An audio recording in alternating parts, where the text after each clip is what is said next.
ہمارے پیارے آقا اللہ تعالیٰ کی پیاری حبیب نبیوں کی امام مدینہ کی تاجدار سید دو عالم محمد رسول اللہ صلی اللہ علیہ وسلم ہاتھ کی محنت سے رزق حلال کمانے والے کو بہت پسند فرماتی تھی اور ہر طرح سے ایسے لوگوں کی دل جوئی فرماتی اور بڑی چاہت سے انہیں دعائی بھی عطا فرماتی۔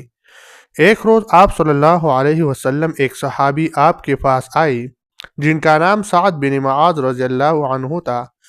وہ آپ سے بڑے ادب و احترام سے ملے اور سلام کرنے کے بعد مصافحہ کیا۔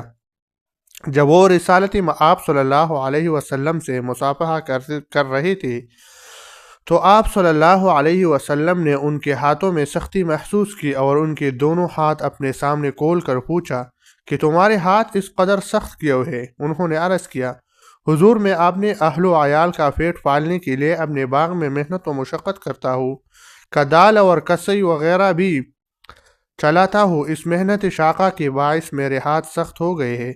آپ صلی اللہ علیہ وسلم نے ان کے دونوں ہاتھ چوم لیا اور فرمایا، یہ ہتھیلیاں اللہ جل شانہ کو بہت پسند ہے۔ یہ سیدنا معاذ بن جبل رضی اللہ عنہ کے بیٹے سعد نہیں بلکہ یہ ایک اور صحابی تھی۔ ہاں البتہ نام کی مشابہت ہے۔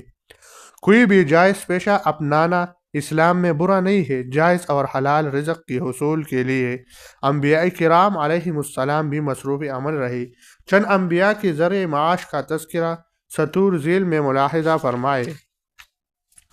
حضرت آدم علیہ السلام کھیتی باڑی کیا کرتے تھے۔ حضرت ادریس علیہ السلام کتابت اور درزی کا کام کیا کرتے تھے۔ حضرت نوح علیہ السلام نے لکڑی تراش کر کشتی بنائی جو کہ بڑھئی کا پیشہ ہے۔ حضرت ہود علیہ السلام اور حضرت صالح علیہ السلام بھی تجارت کرتے تھے۔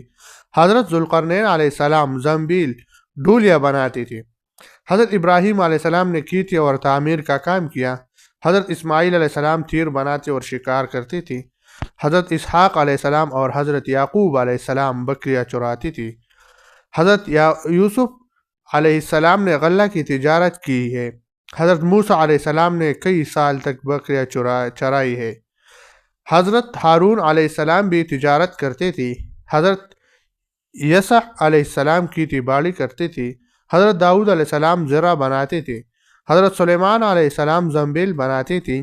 حضرت زکریہ علیہ السلام بڑھئی کا کام کرتے تھے اور خاتم الانبیاء حضرت محمد صلی اللہ علیہ وسلم نے بکریاں بھی چرائی اور تجارت